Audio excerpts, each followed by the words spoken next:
they're in the business to make money, and that's we as fans, we want something different. As the people who run a company, they are looking for profits. So there are going to be times where what's best for the fans is not necessarily what's best for business.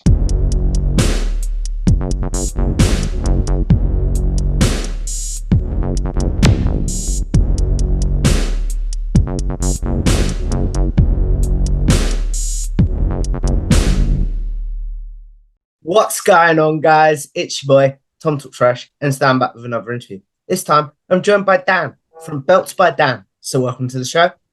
Hey, thanks for having me. So, if we take this back to the beginning, before any of your work, where do you discover wrestling as a fan? Probably around mid 90s, or actually early 90s. One of my babysitters, her older sons were wrestling fans, and they just got WrestleMania 6 on pay-per-view and they recorded it. So like over the next week, I only stayed there after school for like an hour. But after school, we do our homework and then we watched one match from WrestleMania 6 every day for like the next few weeks. And I kind of caught the wrestling bug from there. And I was like, I want to watch more of this. And back then, you had to watch Superstars on Saturday morning and then Wrestling Challenge on Sunday. And it kind of just snowballed from there, becoming a huge WWF fan. So when you first discover it, obviously that's the height of the Hulkamania era, the Ultimate Warrior, the character era. So Right. how has that affected your fandom to this day? Are you more of a character guy? Do you like technical stuff? What kind of wrestling do you like? As far as wrestling goes, I've always liked the technical aspects. So like growing up, even though it was the Hulk Hogan era, I was still more of a fan of like Bret Hart. To this day is still my favorite wrestler. I was still a fan of, the technical wrestlers. And then when WCW came around, I was huge fans of guys like Dean Malenko and all of the cruiserweights, more so than like the big, bulky, built bodybuilder guys who really were just impressive to look at. But like once the bell rings, there's really no substance there. So I like good storylines. I like when wrestling rewards you for being loyal to it. So if you have a storyline that goes 6 months to a year, or maybe 2 years later, there's a recall to something that happened 2 years ago. I like that aspect. I don't like booking that's just there. You're just putting on a match to have a match with no reason. And I also enjoy the technical wrestling aspect of it. Like there's some people who can really wrestle, and then there's some people who don't know how to wrestle, but they're just good at entertaining and getting a reaction from the audience. So the best thing about wrestling is that it doesn't appeal to just one of those fandoms. There's a good wrestling show will have an appeal to something from all walks of life, whether you're a diehard wrestling fan or if you're somebody who's just watching the show for the first time. I fully agree with all of that, if I'm totally honest. So when your babysitter's family are watching this, how does your consumption then change after you've watched WrestleMania 6? Is it watching more shows with them? Do you start seeking things out on your own?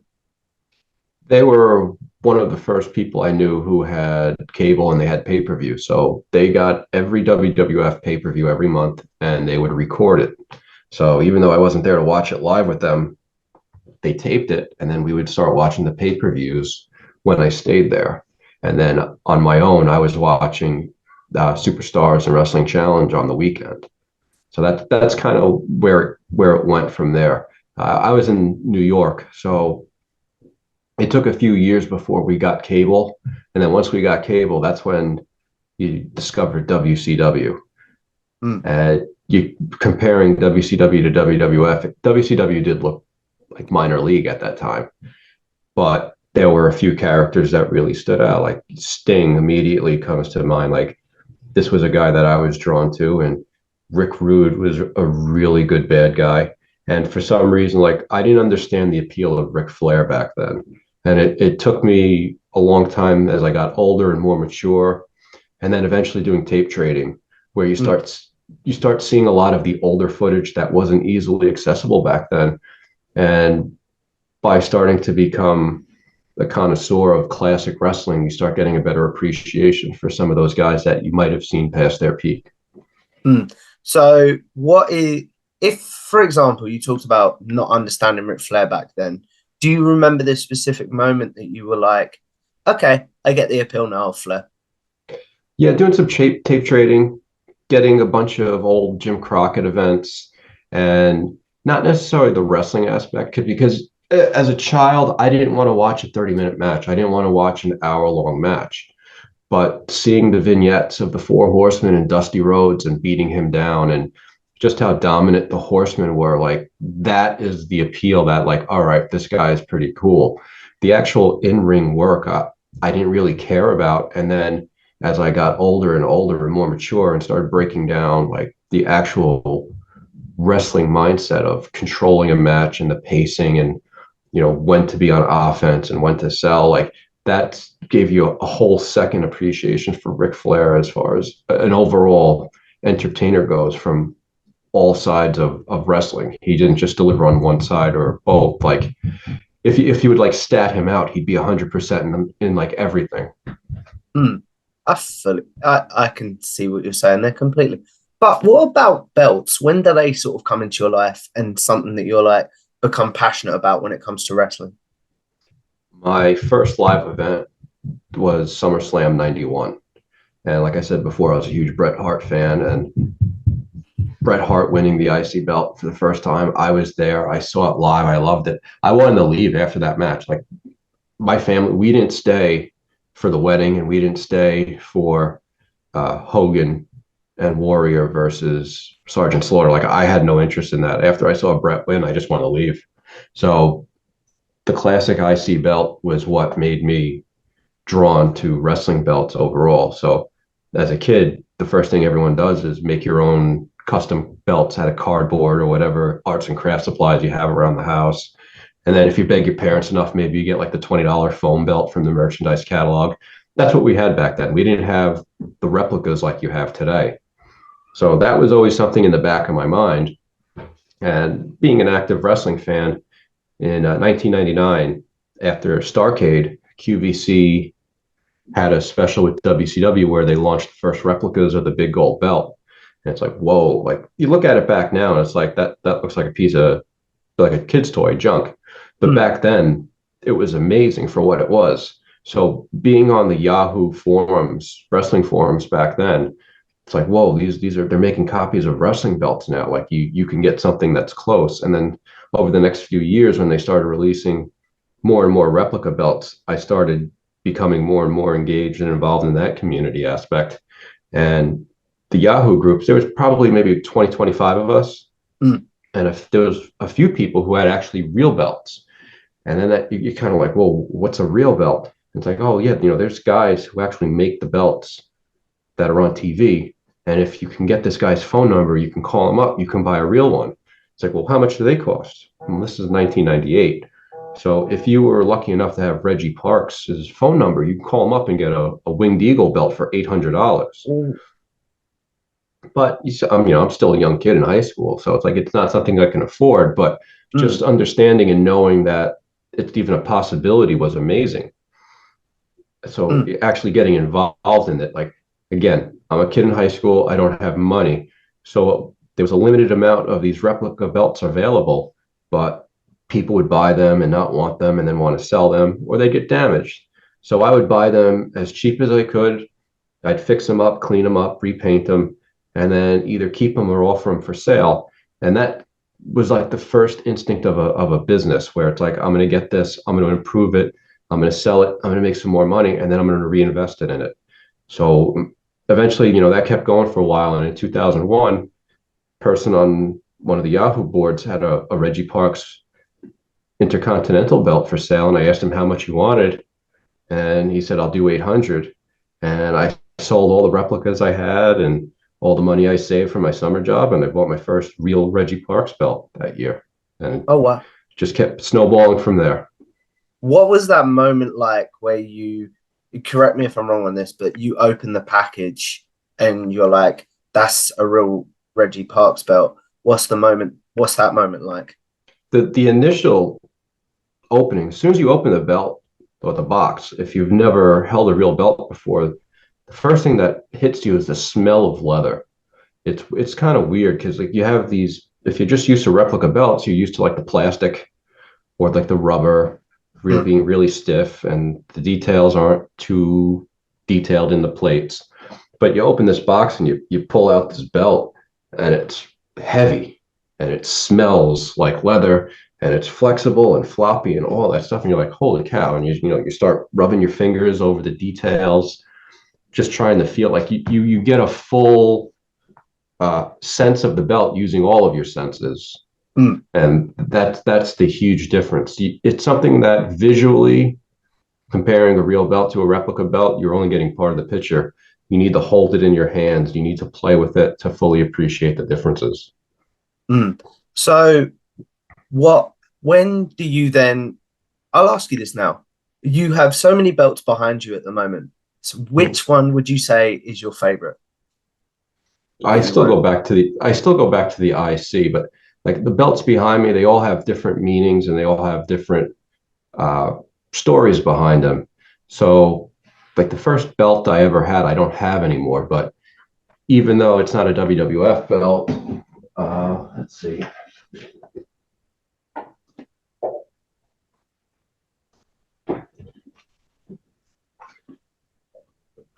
This Oh is wow. the NWA television belt, a copy. So this belt means a lot to me because I've had this belt over 20 years, and all of the circumstances to getting that belt, I had to sell some stuff, I had to make a trade, and then I actually had to hope it actually came in the mail. And like at the time, I just wanted an NWA TV belt because I was watching the old Crockett shows and I had an appreciation of the style of belt. And then once I received the belt, I found out who actually had it made, and it was another member of the Yahoo group. And he was notorious for his attention to detail. Like he sent me pictures of when he ordered it from Dave Milliken, where he requested this special or that special, or the leather cut this much differently. So a few of the aspects of the belt that people might not recognize is number one, the paint is different. This is the side plates are painted black, not uh, not blue like the ring use belt. Mm, And that was something that the customer wanted custom. And then another aspect is the NWA logo plate. This NWA logo plate was never on any of the real belts. The person who ordered this belt ordered a United States belt at the same time, and he had this logo plate custom designed and put on all of his NWA belts. So once fans and collectors started seeing that logo plate, it kind of became an unofficial uh, part of it. Like anytime you see that logo plate on an NWA belt, it all goes back to this belt being one of the first two that ever had it done for this specific collector. that's really, really cool. But moving on slightly, how do you get into creating belts, custom belts yourself? Right. As- So going back to it with the replicas, it was buying replicas, it was fixing them up, and then it was reselling them. And mm, then slowly people had real belts. And most commonly it was my belt lost snaps, I need new snaps, or I need it to be repainted. So mm, it started off that like I was doing repair work for people. And on the forums, it was a lot of questions and answers, mostly about the history of belts, like what's the difference between the belt that this person won and that person won? Where is this? Where is that? So answering those questions, and at the same time, the earlier days of the internet, uh, you could talk to Dave Milliken and you could talk to Joe Marshall, Jmar, who were the two big belt makers at the time. And a couple of people who worked for them or were really close to them were also on the forums. So you really had a lot of inside access at an early time to understand what was going on. And I kind of became one of the people that was known for knowing a lot about belts.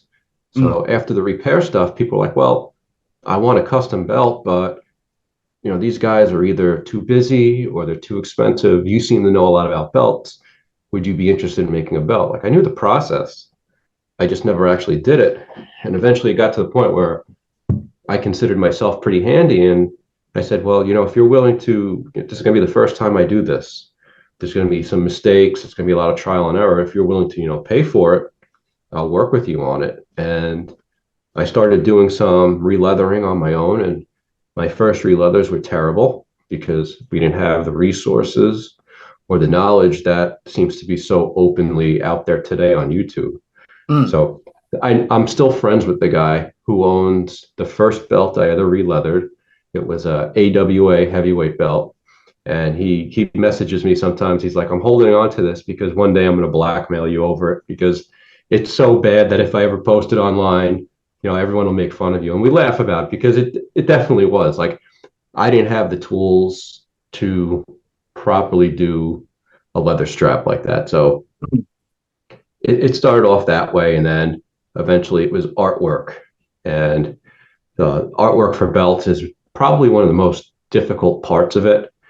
And nowadays, everyone just seems to just want bootlegs or, just make me a copy of that. But like doing customized artwork for somebody who has a specific idea for a belt, that's really difficult. And once you realize your limitations, finding somebody who can do the artwork is a huge plus. So somebody provides me with artwork, and then I can pretty much do the rest. And it just snowballed from there. You do a little bit of this, so you do a little bit of that, and then somebody's always asking you to try something new.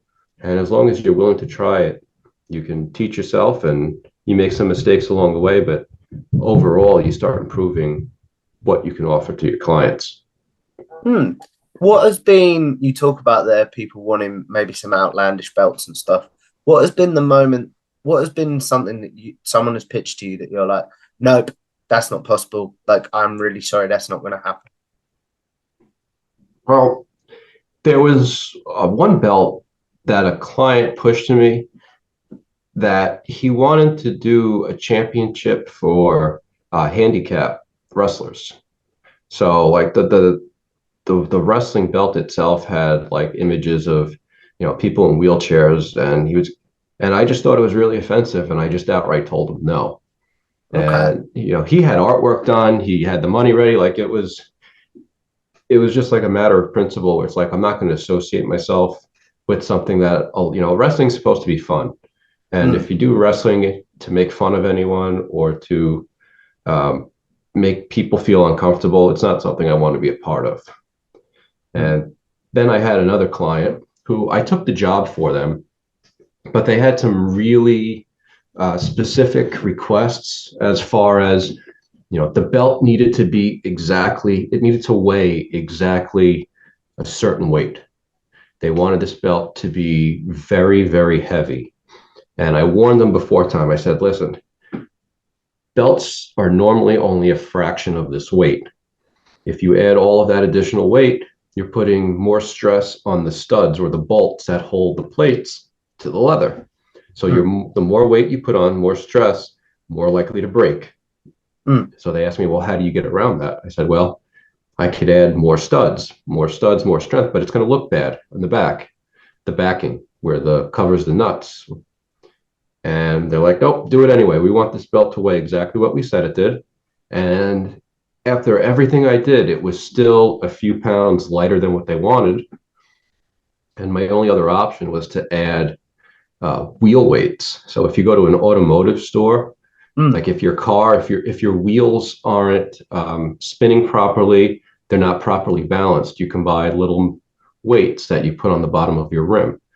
Well, it got to the point where I was putting these weights on these belt plates. And again, I wasn't going to put my name on something that I didn't really believe. So I didn't like the way it looked. I didn't like the way it felt. And I thought that, with the weight of the belt, it's going to break. And if it breaks, I'm going to be the one who's blamed, even though I gave them all of this precaution. So I took the weights off and I shipped them the belt underweight, and they were not happy with it. And they never used me again. And it was actually a really big company, but I don't really have any regrets about it because technically, if I did do what they wanted to, I probably would have been overwhelmed with the amount of future work they would have sent to me, and it probably would have been a detriment to my business. So sometimes bad things turn out to be a blessing in disguise in the long run. Mm, I know what you're saying there. So you talk about working possibly with this big company. What has been, because I know you designed a TNT championship for Sammy Guevara, what has been the biggest opportunity you feel like you've had within the wrestling belt industry so far? But the New Japan stuff, doing the New Japan uh, men's heavyweight belt, the V5, and then recently doing the New Japan's women belt. I never considered New Japan a potential client. Everything has always been all right. Your ultimate goal is WWE, but as a wrestling fan, you're aware of AEW, you're aware of New Japan, you're aware of all the global companies. And it just so happened that when New Japan started New Japan Strong in California, I happened to have previous working relationships with some of the people involved there. So it started off the connection doing belts for New Japan Strong. Mm, And then they saw those belts, they liked those belts and passed my name along to the main company. And the main company needed new belts for the new heavyweight belt. They had the designs already. And regardless of what you feel or how you like the aesthetics of the belt, the new belt, like the belt that it replaced, the New Japan V4 belt, overall is probably one of the nicest belts in the history of wrestling, most widely respected as far as aesthetics and design. So knowing that you're going to replace that belt, it's kind of a double-edged sword where everybody loves it. So no matter what changes are made to it, people are going to hate. But at the same time, you're only going to get one shot at this. So you can either take on the role from the customer and do exactly what they ask and make them happy, or you can be difficult and say, I don't like how this looks, then be a pain, and then worry about, well, whether or not they're going to want to work with you. At mm, the end of the day, they have a vision in mind. They want a specific product. It is up to you to either deliver that or not to deliver it. And I deliver what they ask for me every single time. And if if fans don't like the way it looks, that's not my fault. That's a matter of opinion. The only mm, person whose opinion matters to me is the person paying the bill. So if mm, New Japan's happy with the belt, I'm happy with it. mm. What have you ever had a client like could be a big company, it could be an indie, pitched for you to design the belt, and you've been like, you don't need one. Your belt is awesome. I'm not in the business of turning down big Oh no, companies I like that. understand that. Yeah, yeah. So I so I've done belts for NWA before, and at one point, the NWA was going to need a new heavyweight belt, and I went back and forth with people. They was like, well, you don't want to replace the Dome Globe, the NWA World Heavyweight Belt. That's a timeless design. So they asked me, they're like, well, what would you do if you were to modernize it? And I said, well, I wouldn't necessarily modernize it. My thoughts were to make kind of like a hybrid of the previous versions. So my thoughts were you would keep the overall layout of the plates the same, but you would add the modern Canadian flag instead of using the older, outdated Canadian flag. You might update to add some of the other flags for countries where the title is defended more. And I was going to do a black leather strap with red lacing, which would be a playback to the original Dome Globe Jack Briscoe held that was on red leather. So it would have the red stitching, it would have the black leather strap, and it would have the cream backing like the earlier Harley Race version. So you would start playing into different aspects of the classic Dome Globes, and we would make the nameplate on the front plate work again. Somewhere in the 90s, like that stopped being a utilized feature. Like it had the spot for the nameplate, but it wasn't functional. Yeah, yeah. Excuse me. So I had a lot of thoughts about how to modernize the Dome Globe while at the same time playing tribute to its past. And unfortunately, NWA had some turnover in management at the time, so that never got to become a thing, but it was a project where I think we could have made something that fans and collectors and historians would have really liked. Hmm. It sounds really cool. I'm not gonna lie. So when it comes to like your current fandom, which company do you think?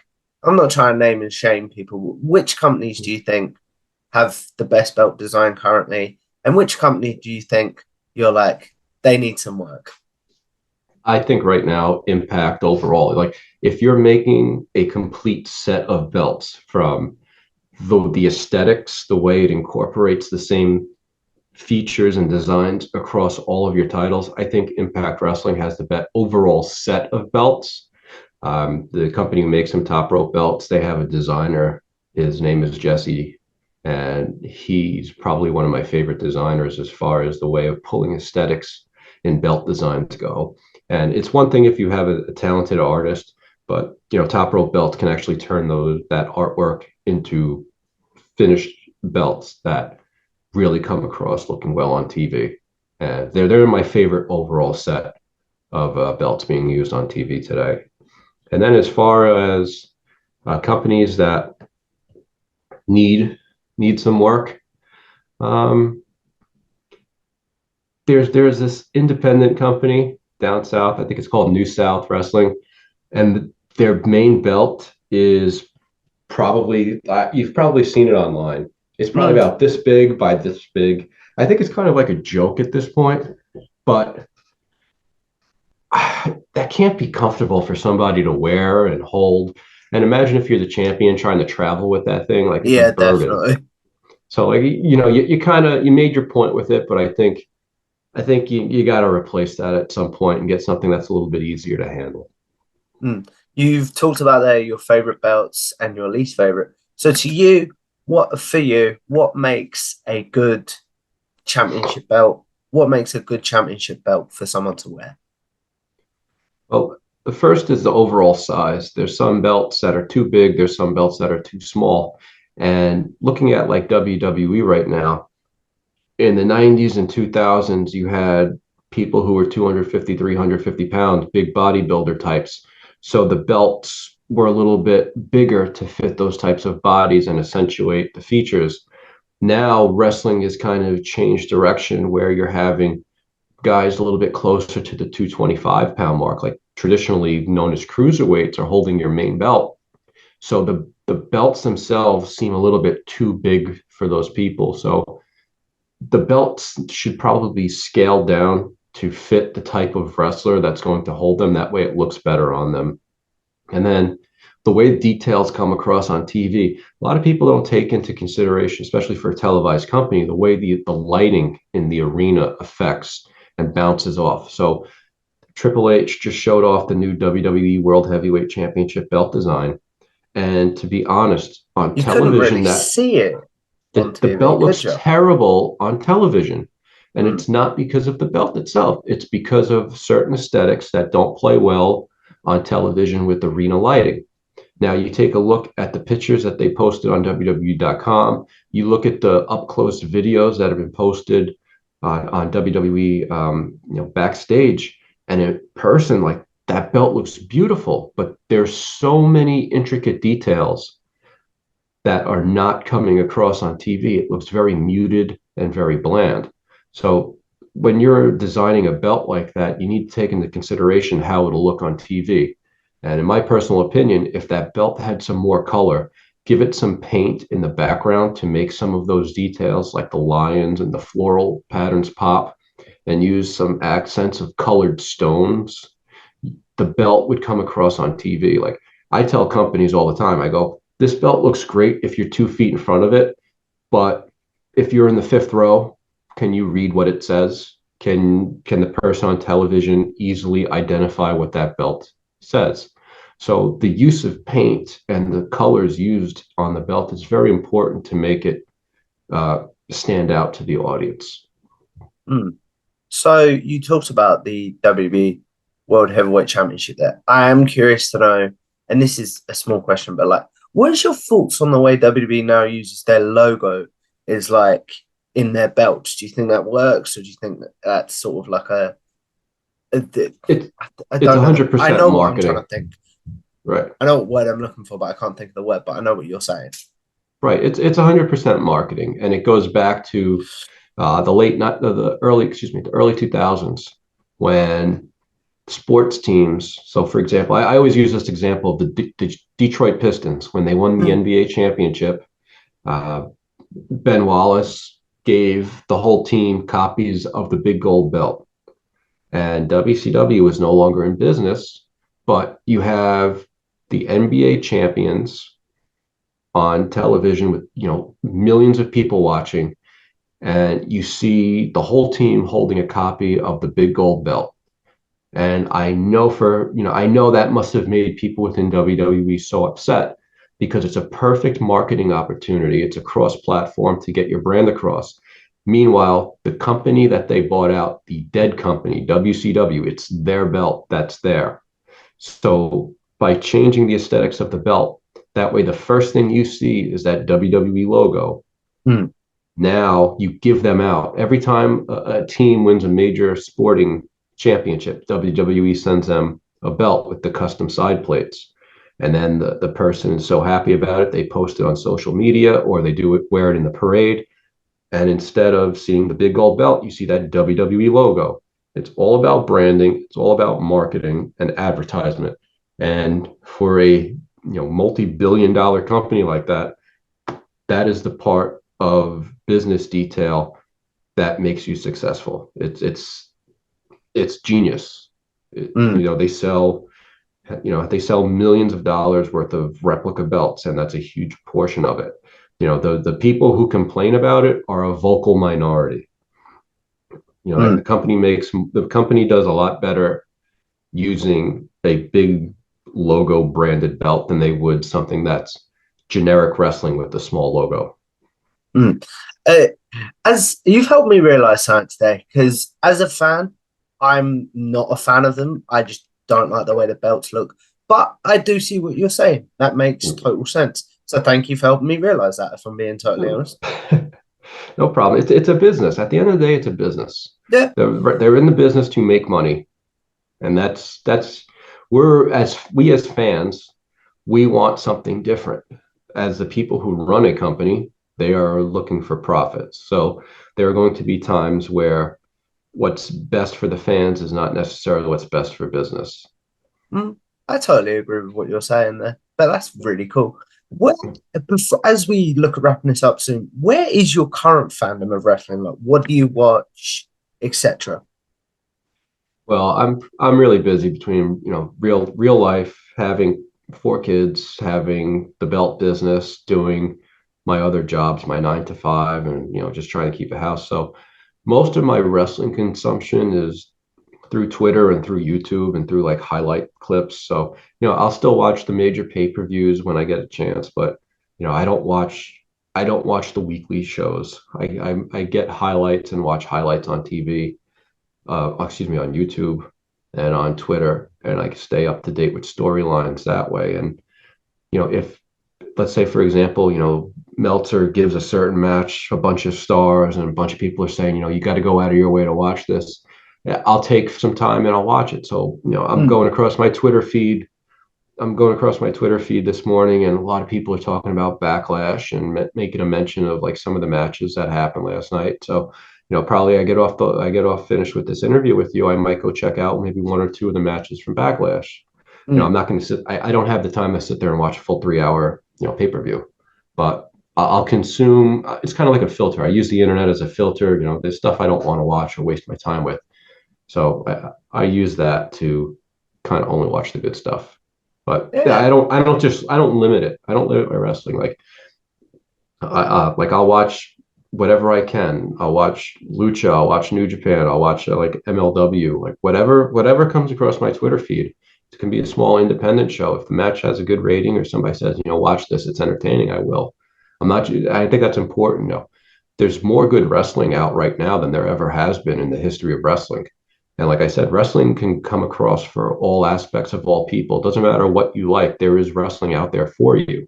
So you just need to be open. Like WWE is not going to fulfill all of your needs as a wrestling fan. AEW is not going to fulfill all your needs as a wrestling fan. You need to be open, and you can't just back one company. You need to back wrestling as a whole. Amen. Like, amen to that. I fully agree with that. I should stop saying I agree. I do apologize. No, it's good. I mean, it's glad. I'm glad that people, share the same opinion as me, because it's kind of weird. Like, you probably see it too. Like, wrestling fans can be so negative sometimes, and you have this. Tribalistic as well. Right. You see this, you see all the WWE fans hoping that AEW fails, and you see all the AEW fans The laughing Wembley at stuff WWE. this And it's week like, at time of recording, I just did not get. right, like I don't get it. Like, there's no loyalty, like no, like WWE isn't going to pat you on the back because you're defending them, and you're not going to get free tickets to a show to AEW because you're crapping on Cody or something. It's Hmm. the tribalism is stupid. You just be a fan of wrestling and enjoy what you want to enjoy, and don't put other people down because they might like something you don't. Hmm. That's a very good point. Uh, Yeah. as we wrap this up, talking of things that you enjoy, we are going to do a segment that I call generic questions. Those of you that have seen my interviews before will know this, where I ask my guests the questions they might be asked on social media, such as Dan's favorite match, his favorite pay per view, favorite wrestler, favorite theme, and his favorite tag team, favorite wrestler, and favorite wrestler's theme of all time. So you guys will have a place to be like to find his answers and not have to ask him again. So, what is your favorite match of all time? Favorite match of all time. It was always Bret Hart, Mr. Perfect, SummerSlam '91, because I've talked about before, like what that match meant to me, being there in person the first time Bret won the IC belt. But I think like recently, just watching WrestleMania, that night one of WrestleMania, there are a few matches on that first night of WrestleMania that's like, just Charlotte and Rhea Ripley, like that might have been the best women's match I've ever seen. Mm. And people are gonna like, oh well, you never watched the women of Japan. Like, no, I've watched those matches, and those were great matches. But as far as the overall aspect of entertainment and athleticism and keeping you in the edge of your seat, like that was an incredible match too. Mm. What about your favorite pay per view of all time? Favorite pay-per-view, people are gonna laugh at this. Well, two. The first one I'll say is Great Balls of Fire, not because of the name, but because low key, top to bottom, that had some really good matches that nobody really gave credit to. And like, Samoa Joe doesn't get what he deserves as far as like, I thought he was going to be Brock Lesnar.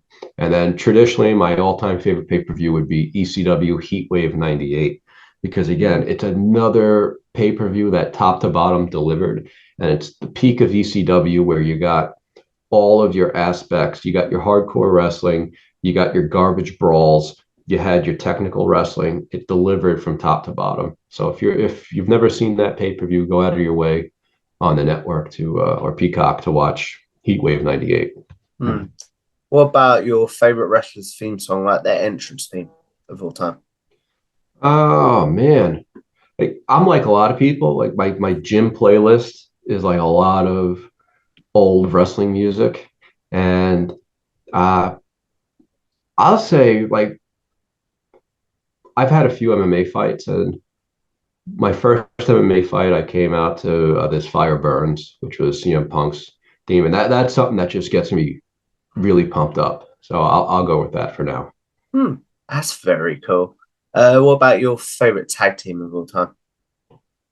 Favorite tag team, I'll go with the Hart Foundation, but I think the Dudley Boys are also up there too. Hmm.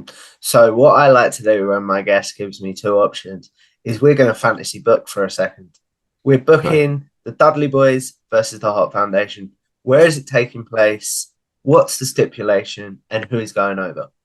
Oh, it's taking place in Canada, because yeah, you have the Dudley Boys come out first, and you have them do their whole introduction with you. You have Joel Gertner giving the whole introduction, talking smack about Canada. You have Bubba Ray smack talking all the fans in the front row. Like, you give them 20 minutes before the match, they're going to create a riot. Hmm. And if you remember Canadian Stampede in your house, like the way that crowd reacts to the hearts is just incredible. So like you don't even need that buildup. But if you have Dudley Boys working the microphone for a few minutes prior to the match, you get that crowd really riled up. And then, when the Heart Foundation music hits, like the stadium, the roof would come off of there. And, obviously you'd have your good guys win, but there would be a lot of outside interference. Like you'd have your random Dudleys come in and attack, and then maybe you have some other members of the Heart Foundation take them out or jump the railing, and you have a big brawl. You give people what they want to see, and then you send them home happy with the good guys winning. You should be a wrestling booker, man. That is very cool. That is very cool. It's classic wrestling. Like wrestling is very simple. It's a very simple formula. And when people try to overcomplicate it or try to confuse it and try to make it so people can't guess what's going to happen, sometimes you end up shooting yourself in the foot. Wrestling is very simple. Keep it simple. That way you appeal to the most people you can. If it's too hard to follow, you're going to lose people. Fair enough. As we look at wrapping this up, because I can hear like noises in your house and it sounds like you might be needed. Who is your favorite wrestler of all time and why? It's got to be Bret, because he was technical. He could carry himself in the ring. He gave good promos, and he was a smaller guy. Like when you had all these big 300-pound bodybuilders, Bret was a guy that I could see myself in, being like the smaller guy, the undersized underdog type that could still hang with them because he was really technical and really utilized all of his abilities. That's very cool. So as we wrap this up, Dan, the question I end all my interviews on is with YouTube, with podcasting, with your work, with wrestling belts, we're all sort of going to live forever in some sort of very weird way if you think about it. So what is one belt you maybe want to be remembered for creating, and one that you're like, if you could get rid of that, I would appreciate it, like we said earlier? I think I'm always going to be remembered for the New Japan belts, the V5, and hopefully the longer that's used and the more people that hold it, the more positive remembrance fans will have on that. So I'm always going to be remembered for it, so I have to embrace it whether or not people like it or not. And as far as a belt that I want people to kind of forget that I made, I think I've been pretty good about turning down orders for anything that I would be ashamed of putting my name on. And I don't really think I'm ashamed of anything out there right now, but who knows? In the future, that might happen. We might have to revisit this. Okay, fair enough. So as we wrap this up, where can the good people find you, your belts, etc.? Okay. Yeah, well, all my belts are available on beltsbydan.com. Across social media, you can either find me at Belts by Dan or Belt Fan Dan. My web forum for belt enthusiasts is belttalk.com, and we also have a Facebook page if you do not like forums. So I'm very easy to find across all social media. So just do a search for me, and you'll find one of my platforms. It's well worth doing, guys. So if you guys like this video, make sure you like, share, and subscribe to Tom Talk Trash on YouTube. Follow me on Twitter at Tom Talk Trash, and I will see you in the next video. Goodbye now.